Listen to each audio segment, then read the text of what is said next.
Peace to the massive. Welcome back. Episode 3 of the Social Athletic Podcast. I'm here with a very, very special guest, my ex-former teammate at St. John's University, Rashawn McLeod, NBA basketball player, New Jersey, Jersey City legend. Peace, Rashawn. What's up, my brother? What's up, Big Nell? Man, it's good to see you, brother. Doubt, man. Long time no see, man. We're gonna get started. So we're gonna go down memory lane, man. We're gonna go into your basketball career. When did you get interested in playing basketball, and how did that shape your mind? Going into high school. What was the landscape like in Jersey City growing up? Well, first off, I didn't even play basketball until I got to high school. I played baseball all the way up until ninth grade. I was actually going to St. Anthony's to play baseball with a guy named Willie Banks who played for the Yankees. His family was close to my family, but I grew about over the summer from 8th grade to ninth grade. I went from about 5'8" to about 6'1", and then by the end of my freshman year, I played freshman basketball. I was 6'5". So I got into basketball more heavy because all my friends switched from baseball to basketball. And as I started to grow, obviously my potential in basketball got a little bit better, and my strike zone in baseball got a little bit bigger, which wasn't a good thing. So I just started getting into basketball in that regard, and then I started to see what basketball offered as far as education and the ability to help my family to put myself in a better situation with all the work that my mom was putting in as a young mom. You went to a legendary high school, so you mean to tell me when you first went to St. Anthony's, it wasn't like for basketball, it was for baseball? Nah, it was actually for baseball, man. And like I said, I went to St. Anthony's because of Willie Banks, and I had family members there that played basketball, like Travis Pettiford, who was on the varsity team. He was close friends with Danny Hurley, and my cousin Billy Bush, who was also a varsity player at the time, coming in. So I was really close to them, so it made it easy to transition into basketball. But like I said, basketball wasn't even on my radar. I wasn't thinking about making it to the NBA or playing in college or anything like that. I wanted to play for the for the Yankees, But at the same time, you gotta be smart when you start to see some things happening. It was just a no-brainer as I started to grow to move towards basketball. Well, if you don't know, St. Anthony's High School is one of the most prestigious basketball high schools across the country, who's produced a lot of great players. You ended up being on a list of some of those great players. I mean, we're talking about Danny Hurley, Bobby Hurley, Jerry Walker, Terry DeHare, Rashawn McLeod, Roger Rhodes. I mean, just a bunch of players. And as a high school Kyle player, Anderson currently Kyle Anderson. Kyle Anderson. Oh man, so. That's Sean Taylor, who played for the Nets. Wow. I mean, some people I don't even know. I mean, of course, legendary coach Bobby Hurley, senior, and coming from New York, I always, being a basketball nut, I always looked across to see what St. Anthony's was doing and all these great players, and it was just a pleasure to play against you guys in high school and some of the players in college. And guys, you could tell St. Anthony's players when they came in, it was just multi-skilled. They didn't play around much, man. Yeah, we the funny thing is we were one of the few Jersey teams that could come into New York City and compete with any school. Oh man. Playing against MASH, playing against Cardinal Hayes, Rice, St. Raymond's, down in Coney Island. We played you guys two years in a row. I played against you guys my junior year and senior year with Danny Hurley and all those guys, and Jerry Walker, those guys. Yeah. So. So we played a lot of the New York schools and then on top of that, playing the national schedule. We travel, going to California and Carolina and, Puerto Rico and all the different places you go to get into major tournaments at the time. So, we just wanted to play the best to prove that, this small school in Jersey City can compete with anybody. So you go into St. Anthony's as a baseball player. You really didn't know if it was basketball was your thing. And by the time your senior year comes, you end up being one of the best players in the country. So, I mean, what the hell happened in 2 years? Like, like when I first met you was 6'8", do it all. Like, you know, that was crazy. Like, so what happened in those 3 years, man? So sophomore year, I actually quit. Wow. You know, and you know, even some of my closest friends like yourself, I don't know if you even knew that. I 10th No. grader, as a 10th grader, I stopped playing. I didn't stop working. I just stopped playing on the team because I was, you know, I was really prideful, and I never wanted to let my teammates down. So because when you walk into St. Anthony's, you getting the best basketball in the country, you know, and that was the first thing I ever learned. I never learned and developed like from the ground up, where it's like I'm gonna learn this on my own down the park, and I'm gonna try this. I'm gonna try. I was taught the game technically from day one. You Yeah. know, Coach Hurley, and I was put into a position where I learned the highest, you know, level of basketball starting, and so I never knew what it was like to be a bad player, but I wasn't happy with like watching Roderick Rhodes. Like, he was polished. Right. He was the number 2, number 1 player A in the bad country. boy. He's a So bad I'm boy. comparing myself, right? I'm comparing myself to the best of the best. And I just started playing basketball. So I was just like, I'm not ready. And so that's why I stepped back from it a little bit. I was like, I'm gonna work on my game, and then I'm gonna come back, and then I'm gonna do this. And so by doing that, you know, Coach Hurley and Coach Haas, some of the coaches on the staff, they invested into me, where they would come pick me up and take me to the gym. And, you know, whenever coach spoke at camps, I would go do, you know, demonstrate the drills. So I was doing that 4, 5, 6 times a day, you know, working on my game. And, you know, so I was developing at a high rate. So like you see a lot of these kids with personal trainers doing that. It wasn't a big thing for us back then, but I was doing that with my high school coach, and Danny and Bobby when they went to speak, and Terry DeHare when they went to speak. I was always the kid that went to demonstrate the drills for them so that I could work on my game. And so going into my junior year that summer, I got invited to Nike. And, you know, and I left Nike one of the top 30 players in the country. So, but that whole summer of 5, 6 times a day, getting my skill set polished, and then I grew to be about 6'7". Uh, it all came together, man. And then that's when I started dunking regularly, and my strength started to come in, my confidence started to boost up. And then, like I said, I started playing against the best of the best in the country from day one. So once I was able to compete against the Roderick Roses and the Jason Kidds and the Keith Booths and the Rasheed Wallaces, when I saw I could eat with those guys, the Allen Iversons at camp, it was like, you know what? Pretty damn good. Let me let me take this thing and see what I can do with it. Yeah. And I think we met your senior year. You came for a visit, and the one thing I remember about you, I think that's why I liked you so much. You were just you exuded with like confidence. It was like, you know, and we used to talk about basketball all the time. But I just loved like this kid from St. Anthony. He's coming. He was on a visit, and at that time when you came, it was something about you that I say, yo. I was telling the coaches, like, we got to get this kid. And I mean, yeah, they was like, yeah, we got to get him too. But, you know, I didn't even know. I guess when I met you, it just felt like I knew you for a long time, but I didn't really know you. But what was that decision like? Like, what made you choose St. John's initially? Well, initially, you know, I mean, obviously, growing up in the area, I knew I knew a lot about St. John's, and then playing in Madison Square Garden is every kid in the tri-state area's dream. Um, I wanted to go to Arizona initially, but being so young, I was a 17-year-old freshman. So being so young, I never really spent extended time out of Jersey City. So it was kind of like scary to a certain extent. And I was, you know, how close I am to my family. So Right. my family seeing me play played a big part into it. So St. John's coach Coach Felton was recruiting me really hard at South Carolina, and then he got the job at St. John's, and then we had some. I loved him to death, but I wasn't going to South Carolina. And so when he got the St. John's job, that relationship continued.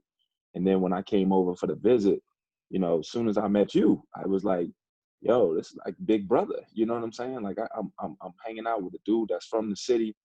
He's a senior. He's got a chance to be a pro. We're gonna live together. You know, like all these things started playing a big part into what the stuff that we talked about when I was over there. And you telling me, yo, you can stay with me. I'm gonna show you around. And I'm like, yo, I'm this young cat, and I've always been the big brother. Now I got somebody to look up to. It played a huge part in coming there. You were a huge role. You played a huge role in me coming there because you made me feel comfortable. You and Mo, and then James coming. Like you guys made me feel comfortable, man. So I felt like I was home. So that Okay. made a lot of sense. And my only thing, I was like, damn, I wish I had like another year, man. Like, but you know how it goes. So I leave, you stay. Obviously, we all know. Well, when you left, I really think about leaving. Yeah. I really was. I was thinking about leaving, and because I was like, man, the guy that I trust the most is not going to be here. Right. And the reason I was thinking about leaving was because I felt like, Coach wasn't using me properly. Nothing against Charles. We love Charles. I still talk to Charles today. You know what I'm saying? Got to, yeah. But I felt like you got this guy playing in front of me who's trying to be a doctor, and I'm trying to be a pro. And I'm like, if you want something from me, tell me what you want, and I'm gonna go do it, because that's what I've done my whole life. But instead, I wasn't being told and asked to do anything. I was just there. And, I built strong relationships with people, and I never wanted to leave, but I felt like I was at a crossroads where if I want to play at another level, I got to play for a coach that could answer my questions before I have them, or can answer them when I ask them. Because coming from playing for Bob Hurley, I didn't have any questions. I learned everything that he's supposed to teach me. And if I had a question, it was answered. And when I went to coach, most of the time, me, I was a smarty. I would bring them to per 40 minutes or 36 per. And I'd be like, look, I'm efficient. I need to be playing more. And he would be always say, your time's going to come. And I'm like, dude, I remember being 5. That go by real quick. And so, I felt like, my mother convinced me to stay because she didn't want me to run. And I understood that. She was like, don't run away from an issue, understand it and prepare for any change that you need. So that was the reason I ended up staying, because my mother was like, don't run from anything. And so, hold on, somebody call. But yeah, so she was like, don't run, pray about it and you'll get your answer. So I ended up staying, and they thought they thought they convinced me to stay by telling me I was going to start, and none of that mattered. I didn't care about starting. I just care about developing and making sure that I was put in a position to by the time I was a senior, to have a chance to do something special.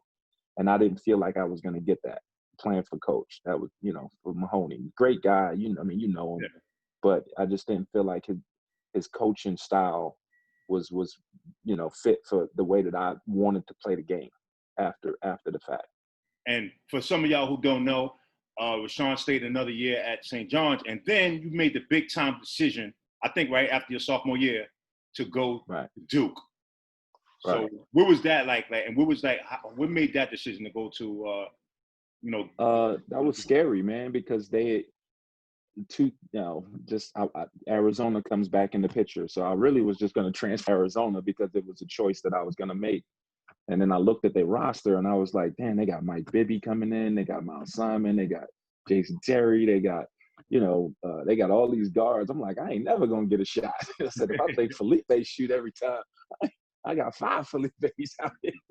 So, but it still was a consideration because they didn't have anybody like me. And then when I Bobby was telling Coach K about me because we were playing in that Jersey Shore Summer League. Right. And I would think I was averaging like 35 a game down there. Yeah, you was letting just out destroying. and so Coach Rutledge and I, actually the last 10 games of the season, we sat down and discussed it. And I told him, I said, Coach, I'm leaving. So I'm just letting you know because you the brother on the squad, so I'm letting you know out of respect, I'm out. And he was like, all right, well, the best thing you could do is when you play, because I wasn't even going to play anymore because I didn't want to look bad, right. And Rutledge had shared with me, listen, this could be your resume. When you get out there, just if you play 10 minutes, if you play 15 minutes, if you play 30 minutes, make it the best 30 minutes, make it the best 5 minutes, whatever it is you do, make it the best. So that was the best advice I had ever gotten from a coach. And I use that daily, even in my coaching ability. Whatever you get, make the best of it. And so those last 10 games of the season, I averaged like 14 points and like 8 Wow. rebounds in like Turned it 10 up. minutes. Wow. And I turned it up, and everybody's like, "Oh, McLeod is going, and he's going," and I'm like, He's "Give me my going, all right. papers. I'm out of here. He's going, all right." And so when I transferred to Duke, it was scary because they had never taken a transfer before. So I was like, you know what? Do they know what they're doing? But I saw an opportunity that Grant's leaving, Tony Lang's leaving. They don't have anybody that looked like me. They just coming off the worst season that Duke's had in a long time. I got a chance to turn one of the best programs in the country around, and nobody's expecting it. And that was my decision to go to Duke because I felt like I filled a big hole because the way I look at the game, when you look at Coach K, his style of play, everybody used to believe that his favorite position was the point guard position because he played it, and Bobby Hurley and Wojo and Tommy Amaker and Johnny Dawkins and all these guys. But when you look at the history of Duke basketball, his favorite position was the stretch four, which wasn't even a thing back then. Right. It was the guy that could step out and shoot the three, the He was Leitners, the prototypical. Danny Right. Ferries. And I fit that offense perfect. And we ran a lot of the same stuff in high school, so it was an easy transition. So when I got there and we played pickup basketball and I dominated. And it was like everybody on the team was like, "Man, you got to come here. You come here. We can be really good with you." But I had already made the decision once I saw how I dominated the pickup games that I could take over and be the best player on this team. And I'm gonna tell you right now, you got when you went to Duke, you basically, I mean, you floored me. Like, just watch you play. I was like, oh, that's why he left. Okay.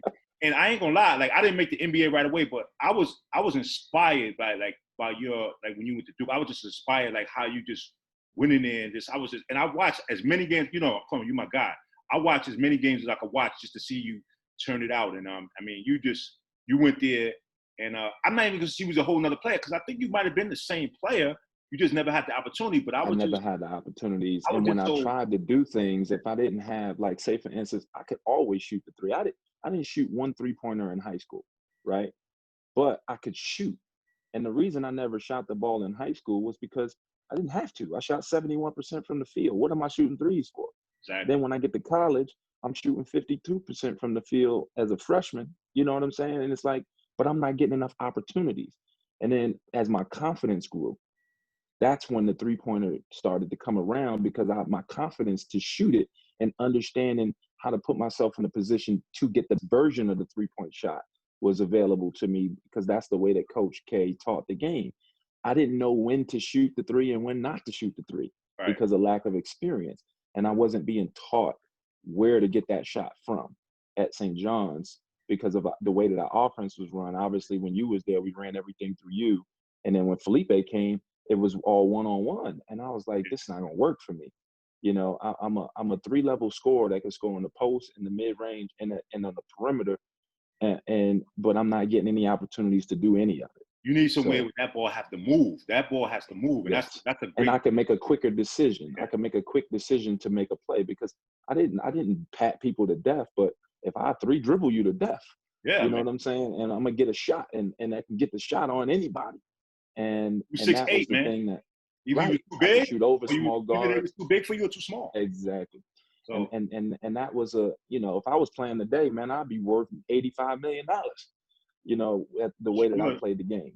Yes, you would. So you go to Duke, you turn the party out. So when did you have to, and I know how your mind works. You was always thinking about going to the next level, but when did it hit to you like, okay, this is about to happen?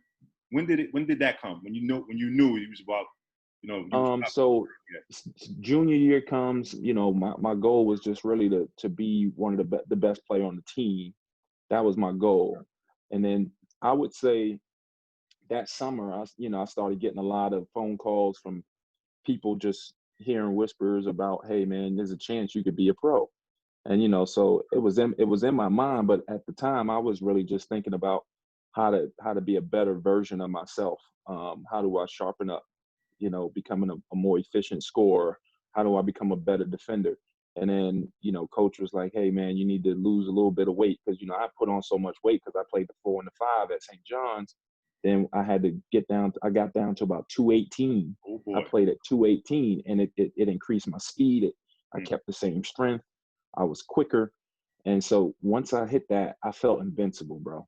So going in that summer, I was on an all-star team for the ACC, and we went to like the Czech Republic, and we went to all of these different places throughout Europe and Asia, and we were playing against their national teams, and I think I averaged probably 30, and I was like, man, Get that you pent know, up I really frustration in right, and so I was, that's when I realized I could play at the next level, and so now it's in my head, and so now we're going through my senior year at Duke.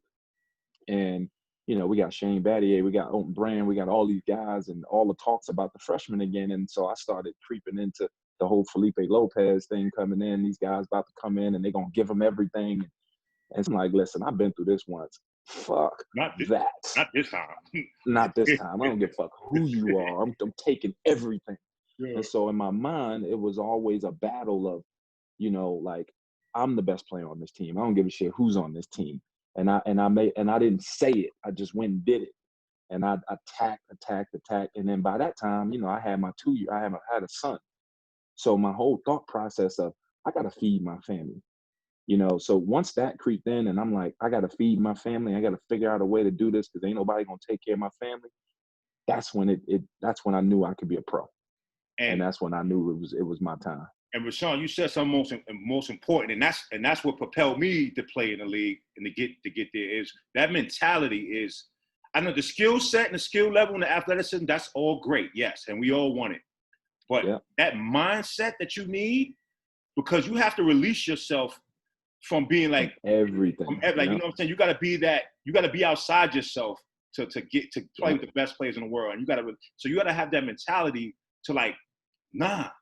And it's gotta You got be to take off all the unwavering. restrictions. Yeah. You got to take off. You got to be unrestricted, man, to I'm the talking about point where working it's like, out and going yeah, through pain and not wanting to work out, but you have to, and just consistently. And that's what happened to me as well. That's how I made it, because I didn't make it right away. But when I got that mentality, my pro career really changes started everything. at that point. Yeah, it changed everything, man. That just my thought process, and it was a moment too, because even my senior year, I had that summer, I had I strained my ankle, and I had like a stress fracture in my ankle going into my senior year, so I missed the whole preseason conditioning. And so when I came back, when practice started, I was out of shape. So it was like I'm doing everything, but my timing was off, and I had to get my timing back. Everything was good. So I start the first game against Army, and I think I had like 8 points and like 8 rebounds. And I was thinking to myself, I'm about to get 50, in this Right. first game to just set off the whole season. But I didn't play well at all. And so we won by 35, but coach looked at me and he was just like, he's not ready. We got to get him in shape. So coach made a decision to not start me the next 6 or 7 games of the season. Wow. So we go to Maui, and I'm like, I'm not in the starting lineup, and I'm like, this is what the is going on. So I said, you know what? All right, I ain't got to start, because and then and on top of that, we number like number 3 in the country, we undefeated, and I'm like, if I come, and I'm gonna seem selfish, but I ain't happy with not starting. You know what I'm saying? So do I rock the boat? Do I not rock the boat? So we go to Arizona. We go to Maui. We play Arizona. They number 1 in the country. We number 3 in the country. We beat them. And I had like, I think 18 or 19 coming off the bench. And then we played somebody else. I forget who it was, Chaminade. I had like, 20 or something like that coming off the bench.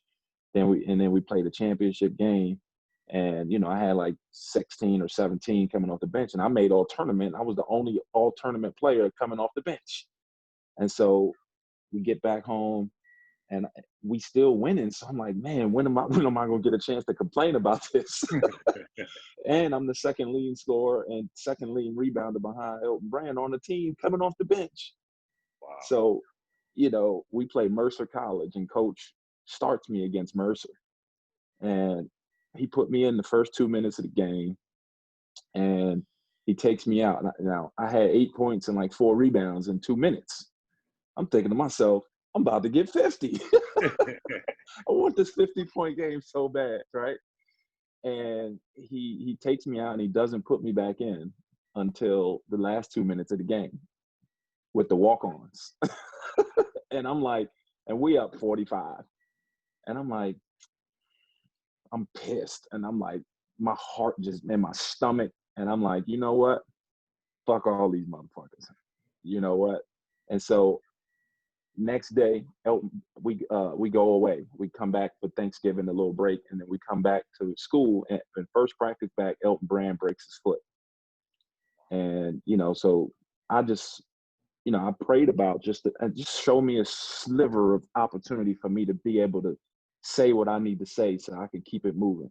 And when Elton Brand broke his foot, that was my opportunity to say to my team and my coach, I'm the best player on this team, without necessarily saying it, because coach was thinking to himself, oh man, we lost our best player. And I stood up and said, listen, I'm the best player on this team. I ain't asking you to give me anything, but I'm about to show you the best Rashawn McLeod you ever seen in your life. And so around January, February, man, I went off on a tear where I was averaging like 27, 26 a game over like a 15-game stretch. I was watching. And like, trust me, I was watching. Just went crazy on these dudes. And so then when Elton Brand came back, everybody was like, oh, McLeod's role's going to diminish. And I was like, man, my role ain't about to change one bit. He going to have to get in where he fit in.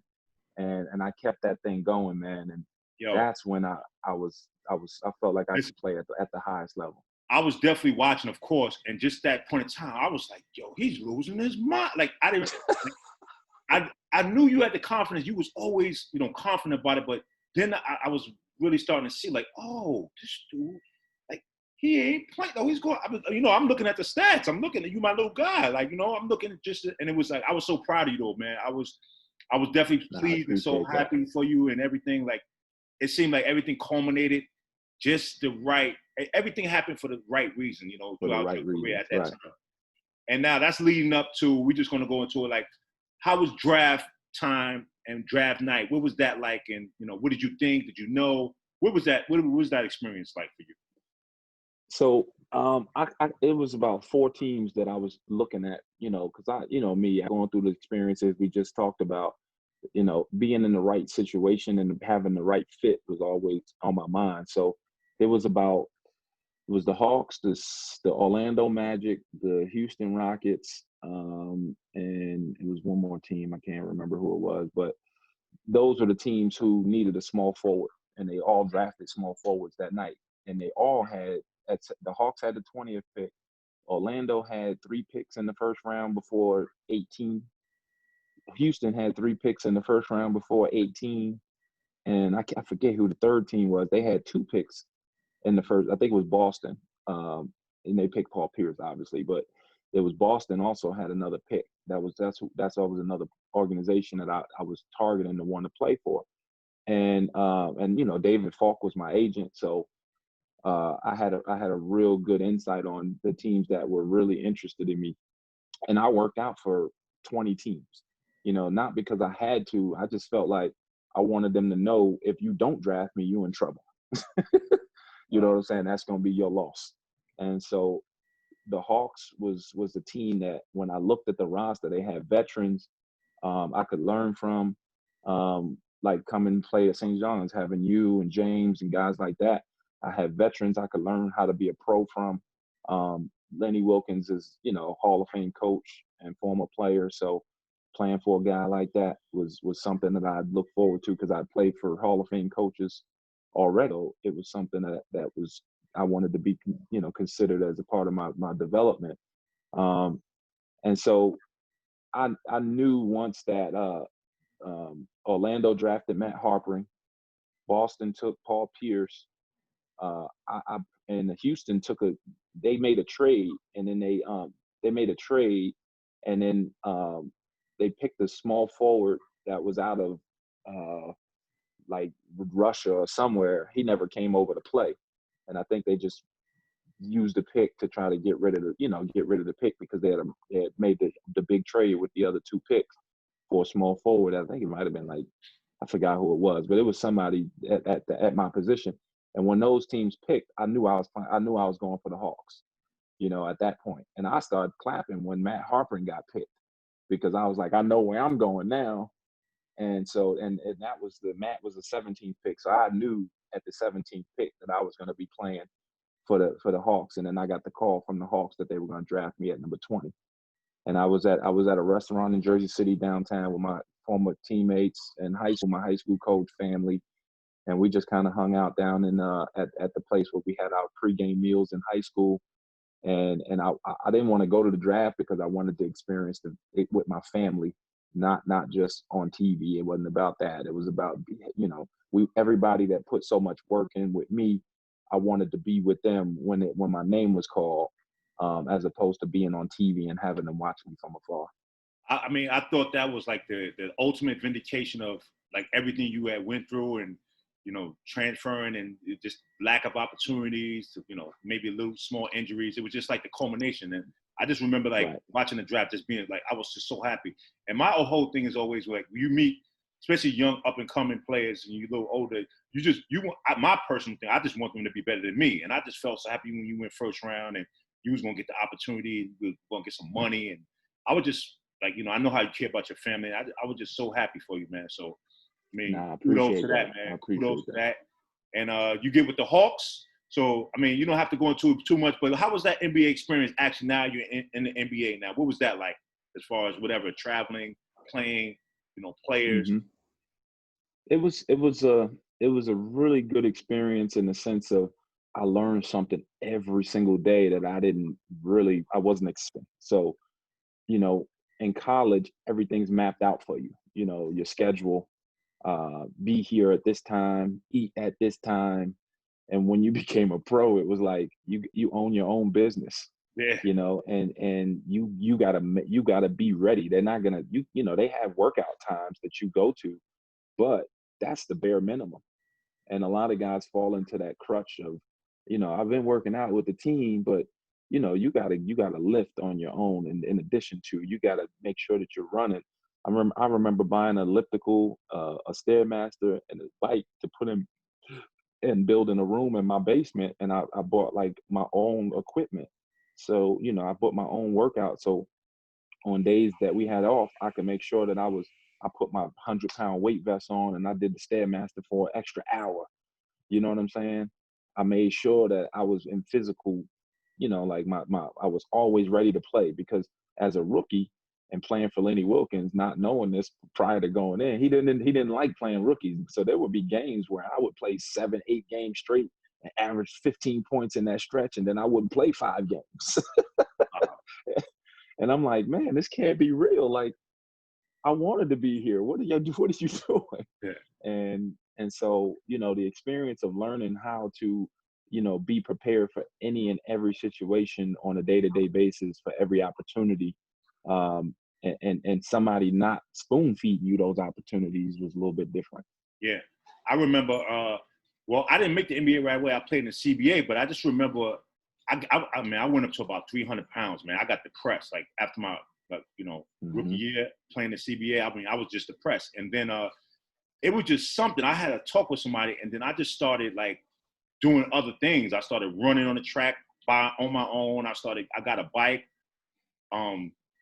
There were just, a lot of things. And then after my first year, then I started doing that. Then when I made it to Cleveland, I played with like guys like Mark West, Tyrone Hill, Terrell Brandon. That was my first year. And that, I got insane after that summer. It was just like, especially playing with Mark West. Yeah. Mark West, the ultimate professional. I remember he came to Atlanta. He came to Atlanta the next year, and he played, and he was one of the veterans on the team, man. And I learned so much from him. Well, we got something in common. Well, I was his rook. Was you his rook too? Well, when he came, I was in my second year. Okay, I love Mark, but by the way. Yeah, I was the Kembe's rook. So. Okay. That's right. But those, you see I mean, these guys are like, fuck. I mean, Mark West was 6'11", cop diesel. 90. Like, I mean, he was in a weight room just moving weights, and I was like, I was like, oh man, Well, I gotta get this. when I saw Grant Long curling like Oh, 75s, I was like, man, I'm curling these 35s and like, he got 75s. oh, this is why these guys are who they are. These guys been in the league for 15, 20 years because it's like abnormal. Right. All right, so you went to Atlanta, and that's great, man. I'm proud of everything you've done, man. But just to speed up to right now, I'm not gonna hold you too long about a lot of basketball, but just speed up to now as far as the NBA coming back. What do you feel? What's your thoughts on that? Any thoughts, emotions on it? Uh, yeah, I mean, I think, we all missed the game, but, we're in such a mass confusion right now. Uh, we got this lack of direction in our leadership. We so, just everybody's going in this direction, and you got a bunch of people going in this direction from a political standpoint. It just it's scary. It's a scary Sure. state to be in. So I feel like I think they're pressing and a little bit too early, but I understand the business side of everything and understanding how we got to keep the economy going and we got to, work together to try to do it. But I just feel like, um, you know, we have such a easier time today than we did back in the day of connecting to people and really with social media and the internet and all that stuff. And there's so much disinformation out here that I think it hurts our society a little bit more. Um, Even though you can find anything on the internet, you can also find a lot of nothing on the internet.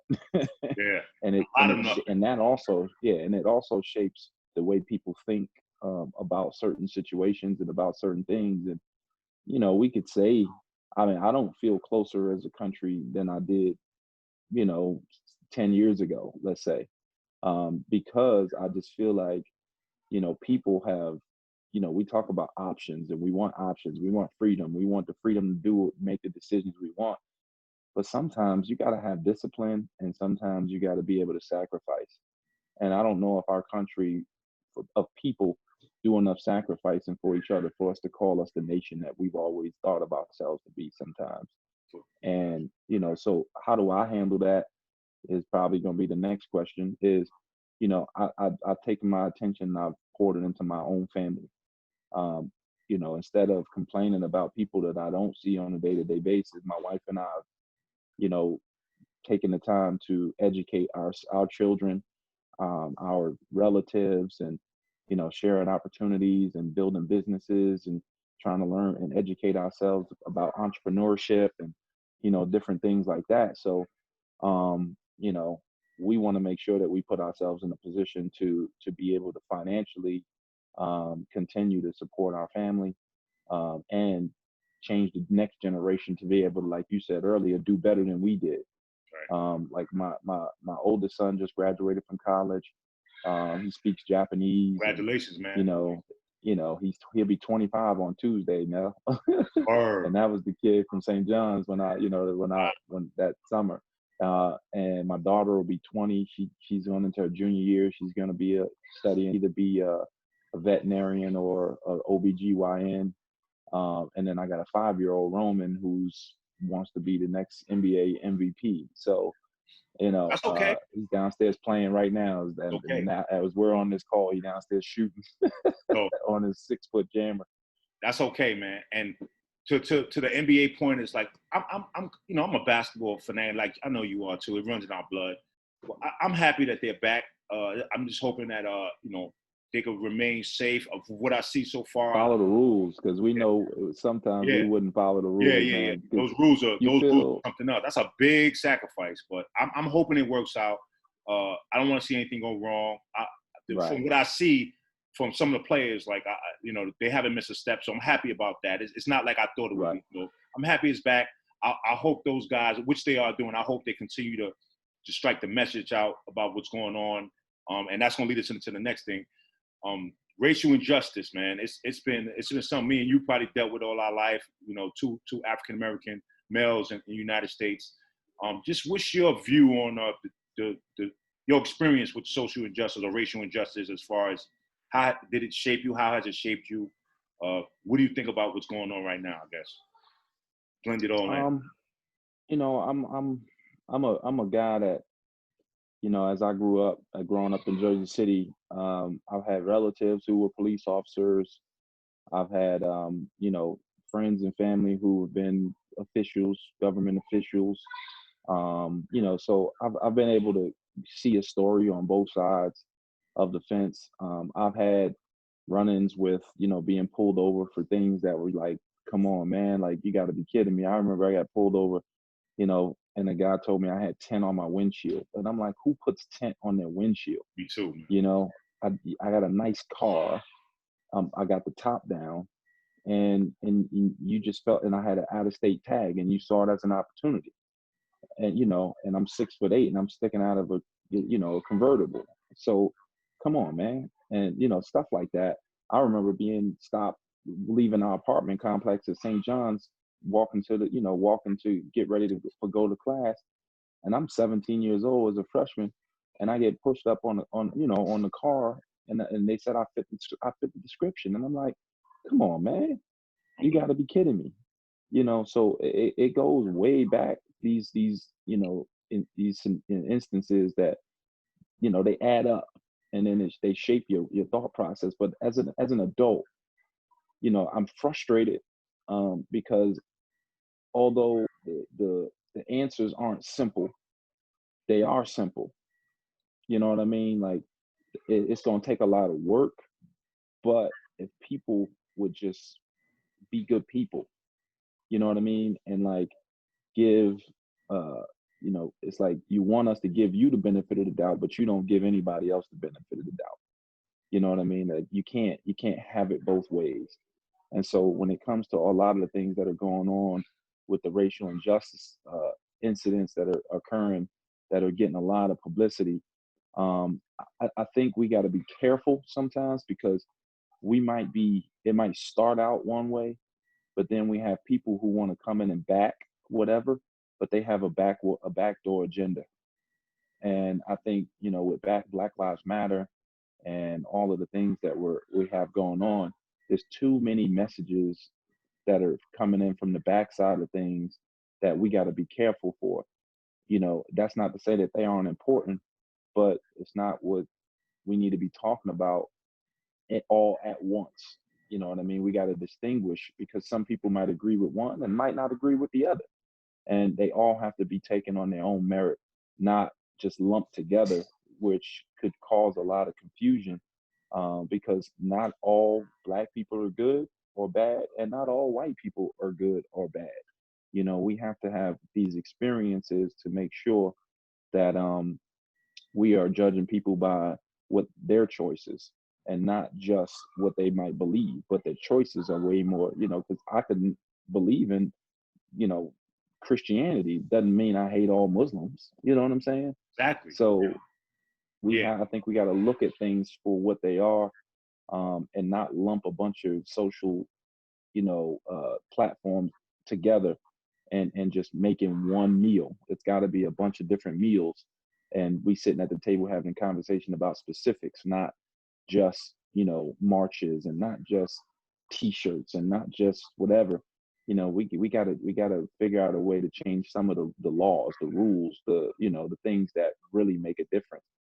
And honestly, my last point is, when we can get to a time where we don't have to make laws to make things the way they're supposed to be anyway, that's when we'll have the society that we want. But if we got to have laws to prevent Black people from getting hung, or, you know, lynched, or, you know, that's, I mean, come on. we gotta have a law that give Black people the rights that all people supposed to have anyway. Like that's not, to me, that's not good. That's perpetuating the problem, in my opinion. But when we start doing, and people who don't look like us stand up to the people who look like them, you know, because if us as Black people can stand up to Black people who are conservatives will stand up to other Black people and say, hey, we got to get over slavery. Like, I don't agree with that, but I understand why they saying that. You know what I mean? Because we can't move forward if we keep looking back. So we need white people to say to white people, hey man, we got to take responsibility. It might not have been you, but it was the people who look like you that made those decisions. So we got to acknowledge it and take responsibility. And that's when I think we can come together and make something new. And what has to be understood too is like we still have me, you, and every Black, African American, Latino. We still have trauma in our souls from the past. Right. That stuff has not, been forgotten, or that stuff is right. in us. And just to backtrack a little bit, like when I was at St. John's, I had a game, and it was a recruit that was with us at the game, and I had my daughter's mother, her friend, and the recruit. I go to drop them off at the Jamaica Long Island Railroad, and after I'm coming out, I get stopped by the cops. The cops come. The one cop has his gun drawn, and I'm looking in the mirror, and the guy, I said, "Officer, I have my daughter and everybody in the car. Nobody." The guy clearly has his hand on the gun, and I didn't get irate. I knew how to, I think even at that time how to talk. Right. It was like two white cops stopping. I just had a game at Alumni Hall. I'm up. And I get stopped, and I got the guns drawn, and my daughter's in the car, and I was kind of like upset about that, but that shaped my mind up until where we at right now. And I think you're right. I think there's a lot of mixed messages. Of course, I'm glad that we're speaking out, but I just hope that we could become more clearer in what we're trying to state, and do actions to get things done. And I'm just I'm just hoping we become knowledgeable as all people, good people. The point is, the gist is, just be a decent person. How you want to be a decent person, and then you're defending like a Confederate flag, which the history of it. Like, who you think you're talking to when you're trying to defend the flag? The Confederate flag, right? Because you know what it means. But despite anything, you know what it stands for. You know what it means. So we just got to be. And just to kind of piggyback off of what you're saying, and that it might not mean that to you, right? But to excellent point. You know what it means to the people who are looking from the outside looking in. So it's not to say you should change the way you feel about the flag, but you got to have an understanding that's not throwing it in people's face that might seem a little bit different, that have a different experience about it, the symbolism of it than you. You know what I mean? So you can feel how you want to feel, but at the same time, you got to be a little bit considerate to say, all right, I know what this means to them. I know what it means to me. I mean, I love everybody. So, all right, let me put this away. And I'm only going to do this around the people that because you can do whatever you want in the privacy of your own home.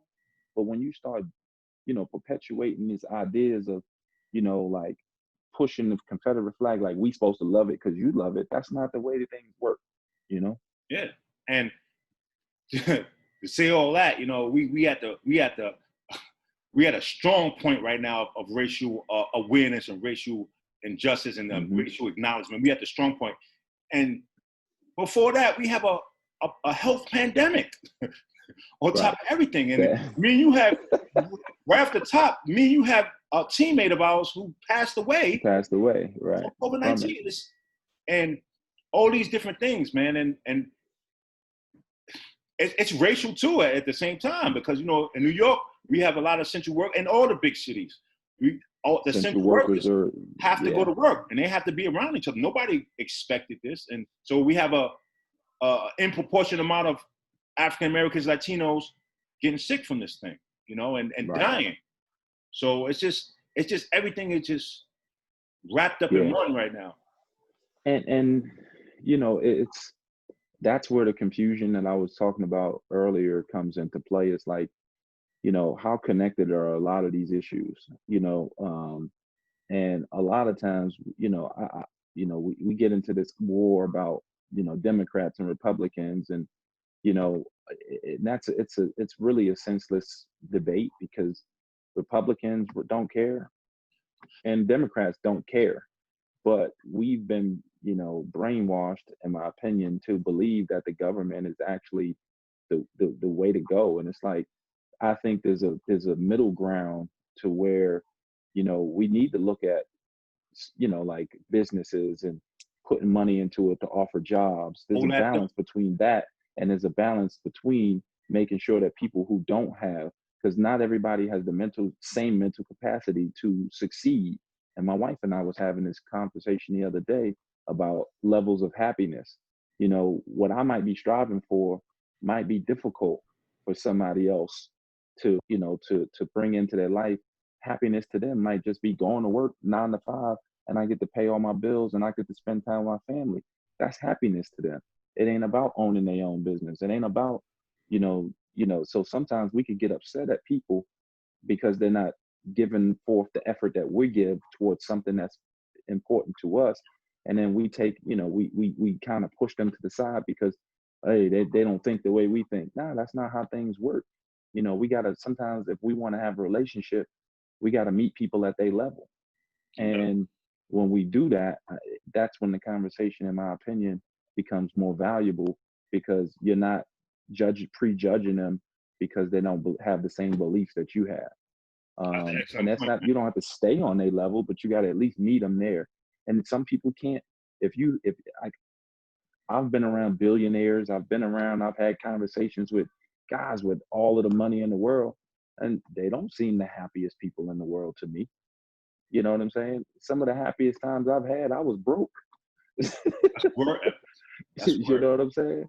Yeah. So having some balance of being able to, generate income, build a business, but still be a part of your family life and see your kids grow up, and be there for those moments that are crossroad moments for them to make big choices in their life. Like having some balance, that's the same direction I think we need in our government, where the Democratic side has some points and the Yeah. Republican It's side some has some conservative points. aspects. It's conservative aspects that we should have, and it's some liberal aspects we should have. And we got to try to fuse them. And right now, we just dividing. It's just a bunch of division, and And we're getting further people don't and even further understand. apart. And look, poor white people, it's the worst for them because they on the side of the people who preaching that, and nobody cares about them. They just in the same shape as everybody else. So I hope they start to realize that. And that's gonna lead Yeah. me to this. That's gonna lead me to like a last topic. So to get your insight, like in your opinion, like where do we go? Where do we move forward? I have my own ideas, but I know you have some. Like, where do we move forward? How can we make specifically the United States first? Because we can't even Right. concentrate on the world. Well, how do we make this place a better place as far as uh, not solving, but just alleviating racial Well, injustice? it's a generational problem, in my opinion. Like, it's not going to happen in our generation, but we could be a part of, like Martin Luther King said, like, we may not benefit from the work that we put in, but we still have to start the work. Um, I think I'm a part of an organization called ParentsUSA.org, and we really concentrate on, trying to make sure that parents understand their rights. We try to make sure that parents have the resources to be able to give their kids the best opportunities that they would like. They would like to see the better, so they could be better than their parents. Um, but I think it starts in the family dynamic, which is something that we're moving away from, and that's why I said earlier we got to realize what the agenda is in some of these organizations and the movements that we, you know, are following. Like Black Lives Matter, they're trying to me, break down not the statement Black Lives Matter, but the agenda of what's written on their website. The family structure is being demolished. And if you read their website, it clearly shows, a disconnect between seeing a father, a strong mother, and raising a child under the roof and in marriage, under a union. I think that, to me, taking the family dynamic and making that stronger, that to me is the biggest issue we have. If you don't have a parent who has, like, for me, I'm gonna use me as an example. I knew more about the world than both my parents did put together by the time I was 18 years old, because of what basketball offered to me, to see the rest of the world. My mom and dad had never been out of the country. They rarely been anywhere. So as I became 18, 19 years old, emotionally, I depended on them. Socially, they depended on me. You know what I'm saying? So it was two different dynamics. They had to teach me how to be a man, but at the same time, there was only so much that they could give me. So I had to get it from people who, like you being a big brother, like my coaches who traveled the world and was able to share experiences with me about opportunities and different things. I couldn't talk to my parents about. I would try to ask them how they felt about it, but I couldn't get a definitive answer from my dad about who should I pick. Should I get traded or I couldn't have that conversation with my father. And so that was a little bit different for me. And I think because of the family dynamic today, we see more of just the young black men like me. We don't grow up with our fathers in our life. We got to learn how to be men on our own. We go through that time period where we just trying stuff, and sometimes we learn, sometimes we don't, depending on who you are and what resources you have. So I think it starts with planting the seeds back into our families, and giving our families the education of how we look at things moving forward generationally. How do we set our kids up for more success? I don't know if we've done a good job on the lower end setting our youth up for success, because even though we were able to break the cycle of growing up in the inner cities, nobody taught us how to be wealthy. Nobody taught us how to be rich. Nobody taught us how to manage money. We had to figure all that stuff out on our own. And if we can and do it within our family dynamic and treat our families as an organization, a business, I think more families will be successful, and we see less kids not growing up with both. Even if they're not together, at least they learn how to co-parent and understand the value and the business of parenting. I agree with you wholeheartedly. I definitely think there should be a fight for resources for families so they can better educate their kids. School is great, of course, social, teaches content, but I think like within the They're family, teaching the wrong stuff, yeah, man. They're within the teaching family, the wrong stuff within the education. we need more resources, and financial literacy would be at the top of the list, because I've been finding out so many things recently just by reading. This COVID thing was terrible, but just having all this time alone, just reading certain things and reading about real estate and different things like that. And yeah, I'm a real estate agent. So yeah, we're gonna talk about that off the camera, because I'm doing some stuff and I'm getting into some stuff. Me and David Kane are here to get into some stuff in a couple of months, but I'll talk to you about that off the camera. But yeah, right. Like it's so many valuable things, man, and it's a lot that, like you said, we didn't know, and that's why I have a 19-year-old. He's gonna be 20. I'm filling his head with everything. Talk about his credit and what he needs to do and what money he needs to take. And we need to just do more things like that and just educate our kids on race. Let them know, what things are really about and about the police. Yeah, we do have differences, but it's not a reason for us to judge. Yes. You know what I'm saying? Yes. The differences are our historical facts. That's the differences, but that don't mean that has to be our future. You know what I'm saying? Like we with our 5-year-old Roman, man, like, he's got a bank account. He's had a bank account since he was 2 years old. You know what I mean? And have a bank account. Right. So we don't call his, when we give him his allowance, we don't call it an allowance. We call it commission. Wow. You know what I'm saying? So he understands what a commission is. He knows what it's for. And when he feel like he wants something, he'll say, "What can I do to make some money?" He don't come to me and say, "Hey, daddy, or mommy, can I get this?" He'll go, because sometimes we might say, "You can't get that." And he'd be like, "Wow, I'll use my own money." And he's 5. And when you see a kid say, "I'll use my own money," well, how do you say no to that? And as he grows and get 15, 10, 15, he's going to have more of that. He's going to have more of that knowledge. A question I want to ask you, man, big time question. Will you be voting in November? So I will. I'm when I say vote, I'll be voting for the things that matter. Gotcha. You know what I'm saying? But for things that don't matter, like, I don't care who the president is, man. That does nothing for me. I know. But elected officials who are local, that's the important part to me. When the people who will, like, affect me directly, that are making decisions, that makes sense. The president's decisions, they affect the country, but we've navigated through those things our whole lives as people of color. So we're navigating through them now. My respect for the highest office is really diminished. Oh yeah, mine is gone.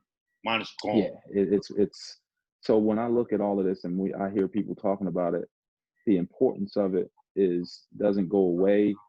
But I just feel like whatever the rules gonna be, learn them and then navigate through them. You know what I'm saying? That's the best way to do it. My thing is, I think, and I get what you say. Trust me, throughout the history, I really just observed a lot of craziness from the higher office and all these policies.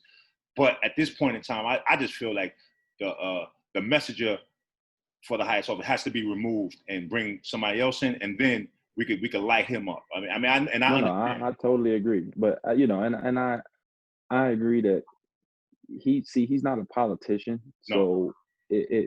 He looked like a clown. Yeah. And it makes us look like clowns. Yes. as a I didn't agree with Obama, but at least he looked presidential. Right.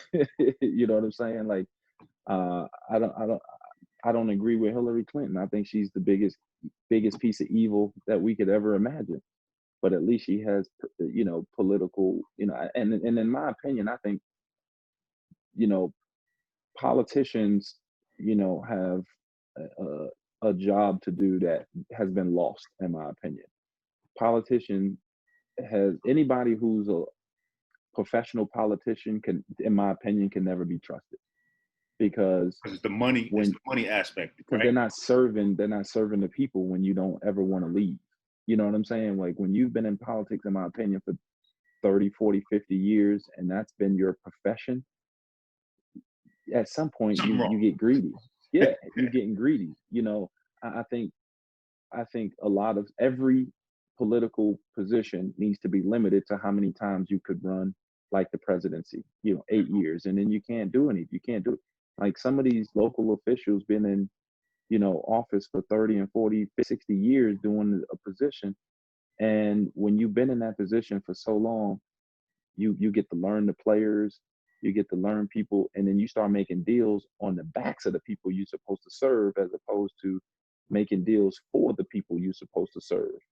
And that's where I think politics, in my opinion, are, I think every candidate, you shouldn't win an election for anything because you have more money than somebody else.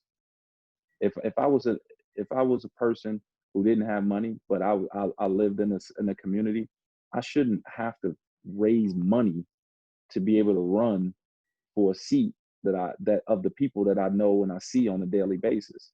So like, for instance, we'll see a mayor candidate like in Jersey City, Jerry Walker, who's a lifetime resident, ran for mayor against the current mayor who's there now some years ago. Now, Jerry, the mayor who they currently have, is not a Jersey City resident, never lived there, still don't live there, but he's making decisions for people who he has no relationships with. And now when you look back as the decisions that he's made, the regentrification of certain areas, the people who have been pushed out, nothing's been made for the people who live in that community. And so a guy like Jerry Walker, who lived in that community, would a better understanding of what the people needs are to make the community better, not to change who's in the community. And, and then I'll also go to say Jerry Walker, who's also a Freeman under the same administration he ran against, in my opinion, why are you on that ticket now? So it goes both ways. You know what I mean? Are you going to be a professional politician, or are you going to be for the people? And I think that's the thin line in politics that I dislike the most. I love politics, but in the hood, that's a powerful word. I'm politicking with somebody. That's a huge word. But when politics becomes the profession, in my opinion, I think that causes a lot of the problems, because then you're in one position with too much power for too long. And my thing is too, I think right now, especially with I'm sticking with the United States. I can't worry about the world right now. We have so much capacity to do a lot of great things. And my fear is we're letting these opportunities pass, because one day it's going to be elements that it's not going to matter about politics. Hence,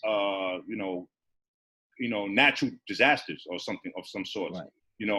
And natural disasters, just like this pandemic, doesn't care. And I'm thinking, like, we're going to let all these if we don't put decent people, good people in office who make decisions for the people, we're going to I don't know if it's going to end the way that we would want it to end. And I'm going to say it like that. I just think it's just so much.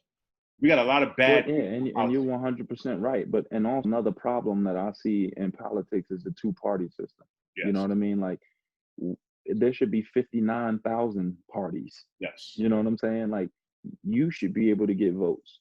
I should be able to get votes. If somebody say I want to vote for Charnel Scott for president, if they would go vote, they should be able to put your name there. Think about it. The Why me problem and we you can't have be president? Why me and you can't be president now? I mean, if that's the real deal, that's the way it should be. I want to be education when we sitting there looking at Trump and Biden as our two, nobody wants either one of those guys to be president. But it's like, do you really have a choice if you only have two options? You know what I'm saying? Like, do you really even have a choice? Because Biden can't remember his own name, and Donald Trump is, he just want attention for the sake of attention. Oh man. And he has no clue of what he's doing. You know what I mean? And it seems like he might be getting advice to do something, and he just goes against it for the sake of going against it. And so the fact that we only have two choices in our presidency is a problem. You know what I mean? Like, I think it was a comedian. I forgot who it was. I'm watching him. He said, "Imagine if we only had two teams in professional sports." You know what I mean? Like it wouldn't be that much fun. You know what I'm saying? And that's why politics aren't there, and they're not fun, because we only got two choices at the end of the day. Everybody running should be able to run. We shouldn't have to narrow it down to you represent all of the Democrats, because not all Democrats agree. Not all Republicans agree.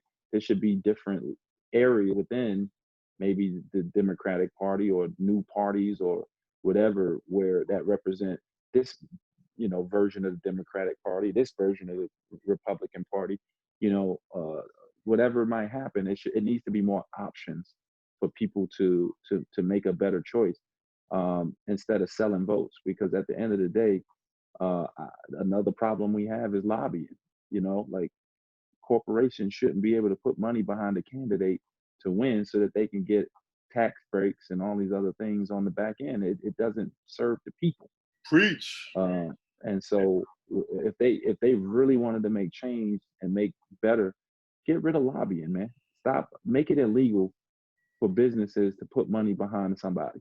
That should be illegal. Because you shouldn't be in office to make money. You should be in office to serve. And bro, I'm telling you, I'm pretty sure that right there, it's going to get so much, well, not so much, it's going to get pushed back from the 1% of the population who has a lot of power. Because then they can't control things. Yeah. They can't control anything when you got options like that. You got to fight through that. We got to fight through that, fight for that. And it's going to take a lot of, because I mean, right now it's going in the wrong, everything's going in the wrong direction. So it's going to take, people like me, yourself, and others all across, with people doing some great work all around the country to we got to keep our voices heard. Keep the voices up and just action. So I'm not gonna hold you too much longer, man. I just want to tell everybody out there, you can reach me at the Social Athletic Facebook, Social Athletic Instagram. It's been an absolute honor, man. Rashawn McLeod, talk to you. I haven't seen you in person so long, but I'm glad that that at this point in time, man, we reconnected, and I look forward to speaking to you. We got a lot of talk about real estate and talking to you about other social issues and what's going on, right. and what's going on. Anything you want to tell the people? To do some things together, right? Do some Definitely. things Anything together. You want to tell the people to watch out for? Anything, any promotion, anything you're doing that you want people to watch out for? Oh yeah, go visit ParentsUSA.org and become a member. It's $29 a year to offer us the opportunity to help other parents who are in need. We offer services for parents who might be in a position where the government's overstepped their boundaries with social service, different things like that. So go to our website. It's ParentsUSA.org.